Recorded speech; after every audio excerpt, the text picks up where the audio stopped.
Aloha, namaste, and welcome to another Krishna book reading. My name is Janapati Das, and we will be continuing with our stories in the Krishna book, Please Accept My Respects. And we are going to chant.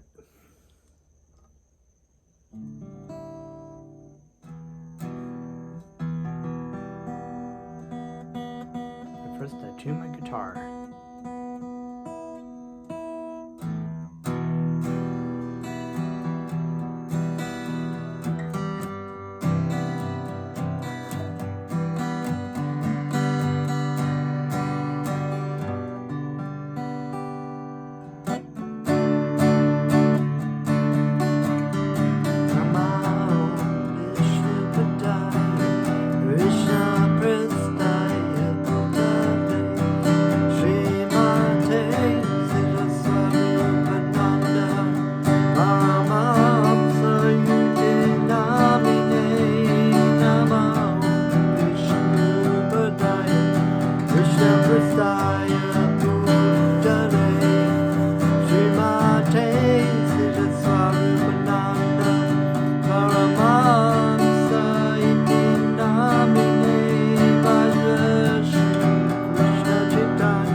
Okay, Haribol.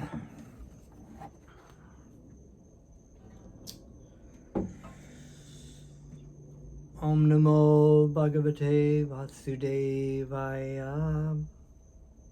So in our last class, we had been reading about the descriptions of autumn. Very wonderful chapter indeed. So many wonderful things in there. And we are now entering into the Gopis attracted by the flutes. Now, the Gopis, of course, are the women and the girls of Vrindavan. And the flute is Krishna's flute. He is a flute. He has flutes. And he's a transcendental flute player. As I'm a flute player too, so of course when I first heard about Krishna playing the flute, I thought, oh, that's really nice. So this is chapter 21. Krishna was very pleased with the atmosphere of the forest where flowers bloomed and bees and drones hummed very jubilantly.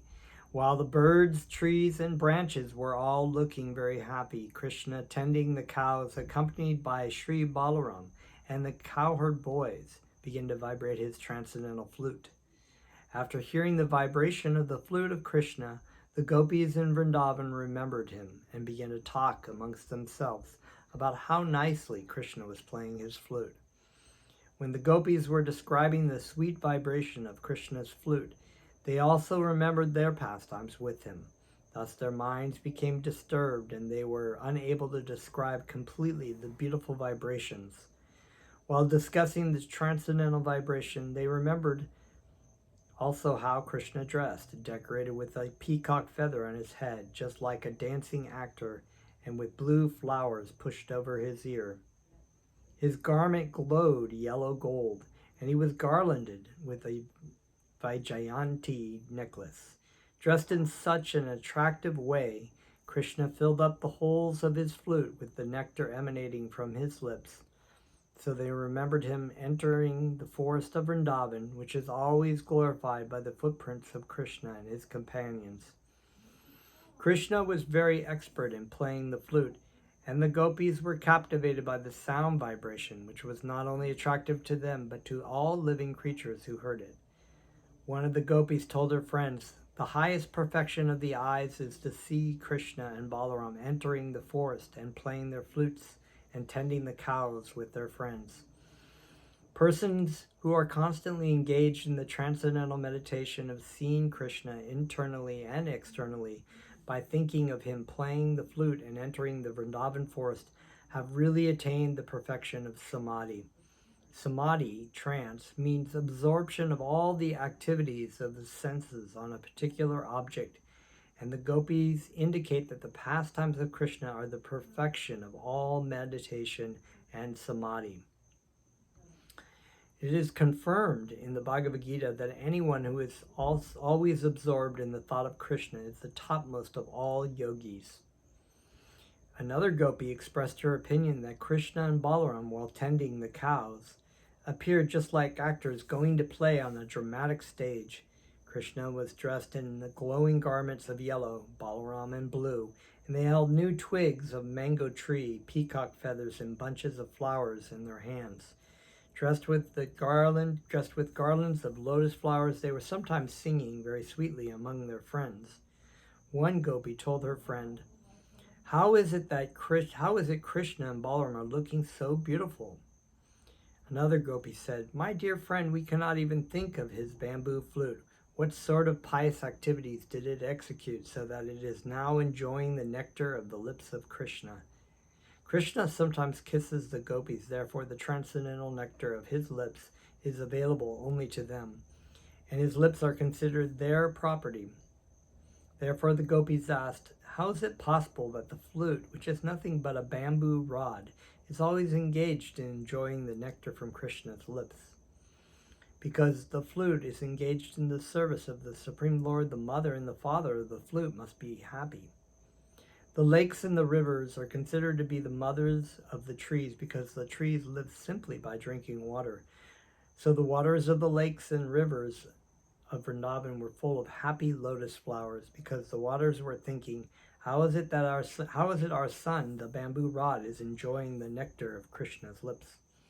The bamboo trees standing by the banks of the rivers and the lakes were also happy to see their descendants so engaged in the service of the Lord, just as persons who are advanced in knowledge take pleasure in to see their descendants engage in the service of the Lord.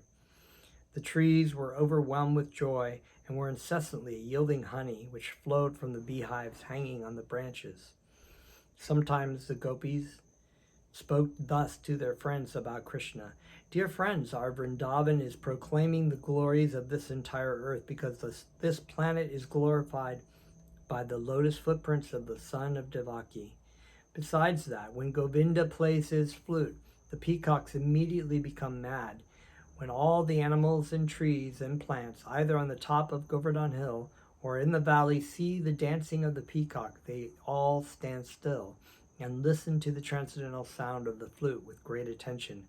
We think that this boon is not possible available on any other planet. Although the gopis were village cowherd women and girls, they had knowledge of Krishna. Similarly, one can learn the highest truths simply by hearing the Vedas from authoritative sources. Another gopi said, my dear friends, just see the deer. Although they are dumb animals, they have approached the son of Maharaj Nanda, Krishna.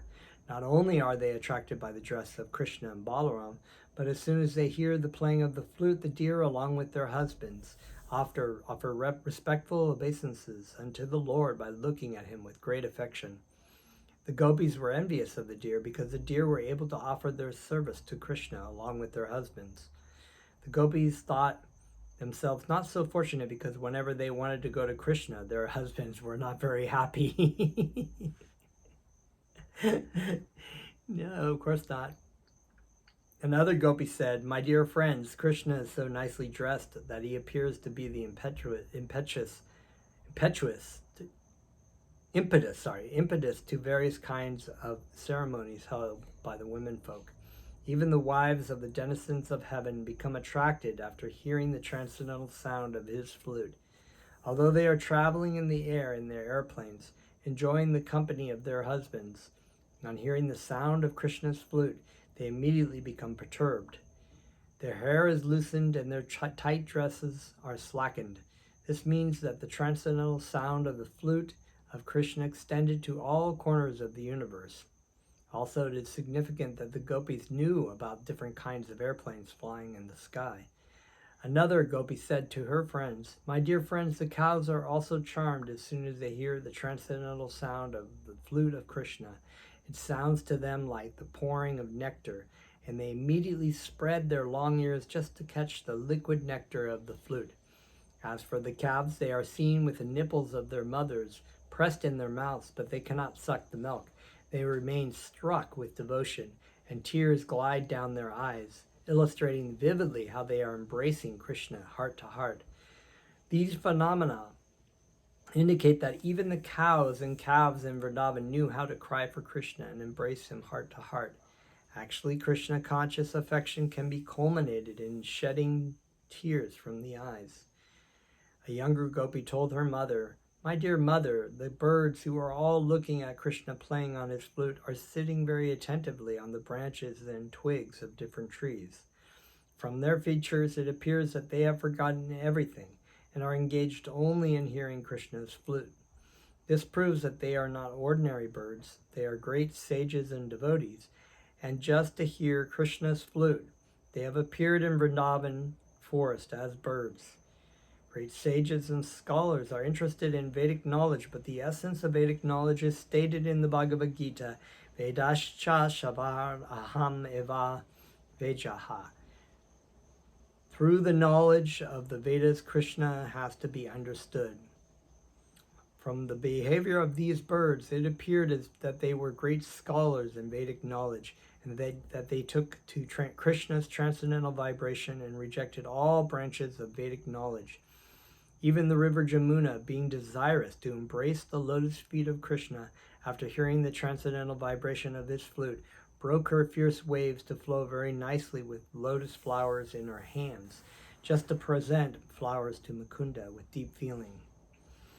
The scorching heat of the autumn sunshine was sometimes intolerable, and therefore the clouds in the sky appeared in sympathy above Krishna and Balaram and their boyfriends while they engaged in blowing their flutes. The clouds served as a soothing umbrella over their heads just to make friendship with Krishna. The wanton Aborigine girls also became fully satisfied when they smeared their faces and breasts with the dust of Vrindavan, which was reddish from the touch of Krishna's lotus feet. The Aborigine girls had very full breasts, and they were also very lusty, but when their lovers felt their breasts, they were not very satisfied. When they came out in the midst of the forest, they saw that while Krishna was walking, some of the leaves and creepers of Vrindavan turned reddish from the kunkuma powder which fell from his lotus feet. His lotus feet was held to the gopi on their breasts, which were also smeared with kunkuma powder. But when Krishna traveled in the Vrindavan forest with Balaram and his boyfriends, the reddish powder fell on the ground of the Vrindavan forest. So the lusty Aborigine girls, while looking toward Krishna playing his flute, saw the reddish kunkuma on the ground and immediately took it and smeared it over their faces and breasts. In this way, they became fully satisfied, although they were not satisfied when their lovers touched their breasts. All material lusty desires can be immediately satisfied if one comes in contact with Krishna consciousness.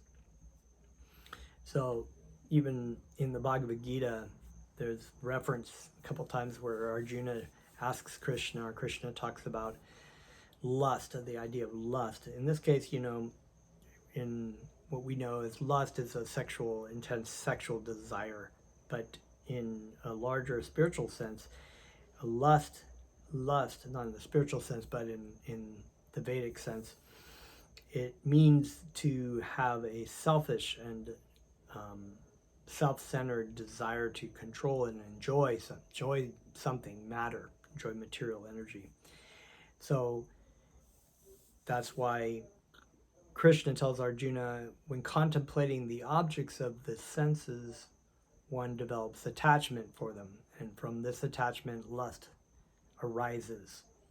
So any material item that we are contemplating upon, whether we look at something, we see ice cream, and we're thinking about ice cream, and then we really, really want to eat it, that's that lust.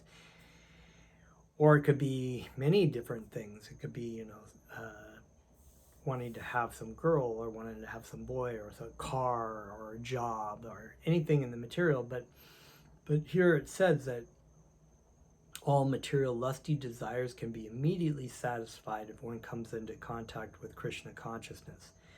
So all of our desires to enjoy and control externally away from Krishna can be quenched by redirecting that tendency back to having a desire to love and serve Krishna. Because lust is actually just the opposite of love. It's just a perverted reflection. We have a natural tendency to love the Supreme Lord and have a loving relationship with them, and therefore love all living entities. But in a perverted reflection, we want to have that desire for ourselves. We want to enjoy and control ourselves, regardless of the consequence of anyone around us. Another gopi began to praise the unique position of Govardhan Hill in this way. How fortunate is this Govardhan Hill, for it is enjoying the association of Lord Krishna and Balaram, who are accustomed to walk on it. Thus Govardhan is always in touch with the lotus feet of the Lord, and because Govardhan Hill is so obliged to Lord Krishna and Balaram, it is supplying different kinds of fruits, roots, and herbs, as well as very pleasing crystal waters from its lakes in presentation to the Lord. The best presentation offered by Govardhan Hill, however, was newly grown grass for the cows and calves. Govardhan Hill knew how to please the Lord by pleasing its most beloved associates, the cows and the cowherd boys. Another gopi said that everything appeared wonderful when Krishna and Balaram traveled in the forest of Vrindavan, playing their flutes and making intimate friendship with all kinds of moving and non-moving living creatures. When Krishna and Balaram played on their transcendental flutes, the moving creatures become stunned and stopped their activities. And the non-moving living creatures like trees and plants begin to shiver with ecstasy. And oftentimes it's said that, when you're offering something, not just said, but when you offer something from a plant like a flower, that living entity is inside that body is actually benefited spiritually. And when you offer the flowers from a tree, oftentimes they put more flowers out because they're actually getting enjoyment by having their flowers being offered to Krishna. I have a flower bush out there, and it's constantly putting out flowers. Even when I first came there, it wasn't that many, but when I started offering them to Krishna, it just kept putting them out. While Krishna was engaged, let's see here, Krishna and Balaram carried binding ropes on their shoulders and in their hands, just like ordinary cowherd boys. While milking the cows, the boys bound the hind legs with a small rope. This rope almost always hung from the shoulders of the boys, and it was not absent on the shoulder of Krishna and Balaram. In spite of their being the Supreme Personality of Godhead, they played exactly like cowherd boys, and therefore everything became wonderful and attractive. While Krishna was engaged in tending the cows in the forest of Vrindavan or on Govardhan Hill, the gopis in the village were always absorbed in thinking of him and discussing his different pastimes. So Krishna and Balaram would go with all of his friends during the day with the cows and go play and have a good time. And meanwhile, it's like gopis are bummed because they don't have Krishna there, and they're thinking about Krishna all day long and waiting for them to come over the hill, to come down with all their cows at the end of the day, so they can spend time with Krishna. So they go out with Krishna at night, spend time with Krishna at night. And the cowherd boys are anticipating, they're waiting.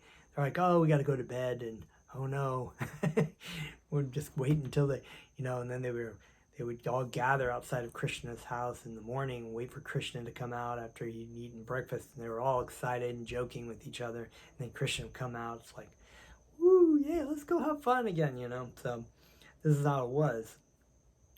While Krishna was engaged in tending the cows in the forest of Vrindavan or on Govardhan Hill, the gopis of the village were always absorbed in thinking of him and discussing his different pastimes. This is actually, the gopis are the highest pure devotees. They are always thinking of Krishna. We can take example from the gopis, even though they were simple village girls. They're not like super, high scholar Vedic type, but they had given everything, all their love, all their attention, everything they had to Krishna. And they always thought about Krishna. So we can always take shelter of the gopis and learn from their example of being absorbed in thought of Krishna and his pastimes. This is the perfect example of Krishna consciousness, to somehow or other remain always engrossed in thoughts of Krishna. The vivid example is always present in the behavior of the gopis. Therefore, Lord Chaitanya declared that no one can worship the Supreme Lord by any method which is better than the method of the gopis. So this is why our time in this body is so important. It's so easy to become engrossed in material considerations, and there's so many types of distractions nowadays to take our mind away, whether it be social media or Netflix and movies, YouTube, different things that are going on, the news or any novels. And we just find that our time is divided so much among mundane things that are really not in our best interest spiritually. That's why it's very important that we take time every day to engage in our sadhana bhakti, to engage in Krishna katha, listening to Krishna stories, reading scriptures, listening to the words of our spiritual master or one of our god brothers or god sisters, or any of our the saintly spiritual masters in our lineage. So many things that you can do.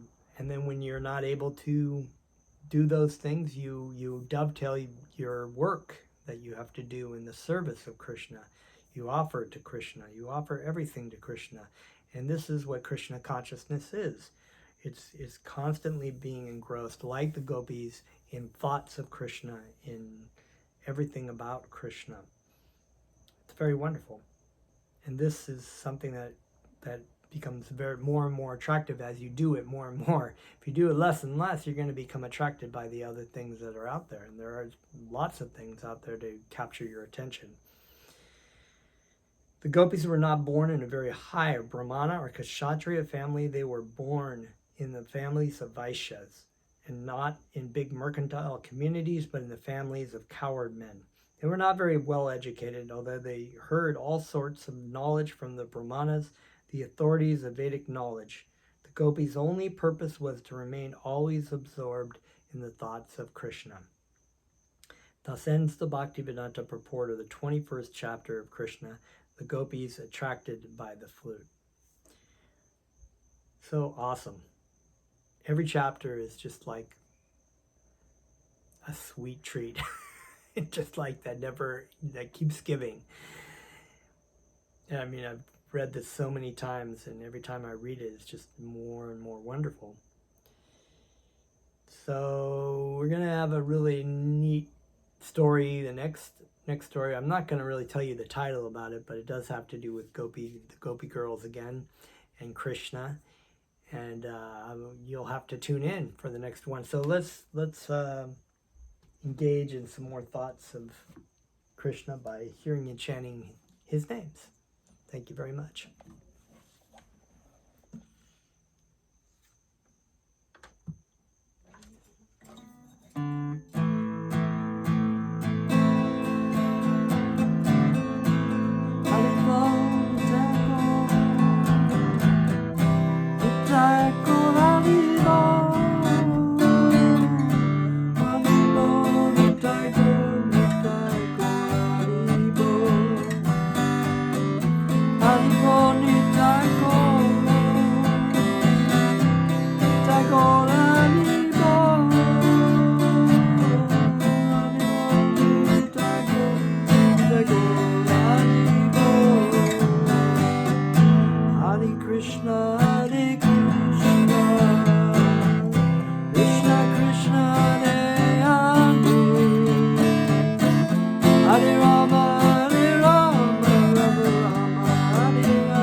Okay, that's all for today. Stay tuned for the next chapter. Haribol.